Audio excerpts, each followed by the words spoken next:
جناب صدر، محترم اساتذہ کرام اور میرے ہم مکتب ساتھیوں، السلام علیکم۔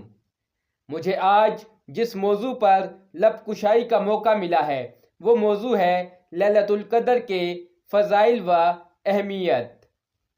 ساتھیوں، رمضان المبارک کی راتوں میں سے ایک رات لیلۃ القدر کہلاتی ہے، جو بہت ہی قدر و منزلت اور خیر و برکت والی رات ہے۔ اسی رات کو اللہ تعالیٰ نے 1000 مہینوں سے افضل قرار دیا ہے۔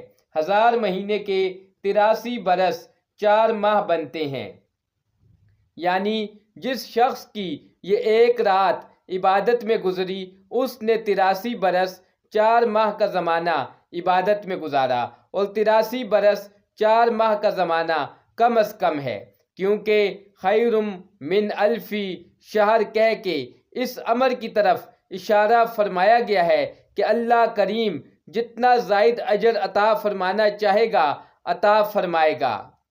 اس اجر کا اندازہ انسان کے بس سے باہر ہے۔ صاحب صدر، لیلۃ القدر رمضان المبارک کی آخری 10 طاق راتوں میں سے ایک نہایت بابرکت رات ہوتی ہے۔ ساتھیوں، لیلۃ القدر کی اہمیت کا اندازہ اس بات سے بھی لگایا جا سکتا ہے کہ اللہ تعالیٰ نے اس رات قرآن مجید نازل فرمایا۔ قرآن مجید میں ارشاد ہے، ترجمہ: بے شک ہم نے قرآن مجید کو لیلۃ القدر میں نازل کیا۔ لیلۃ القدر نہایت قدر و منزلت والی رات ہے۔ اس رات اپنے رب کے حکم سے فرشتے اور روح القدس نازل ہوتے ہیں، ہر طرح کا امر خیر اور سلامتی لاتے ہیں، حتیٰ کہ یہ سلسلہ طلوع فجر تک جاری رہتا ہے۔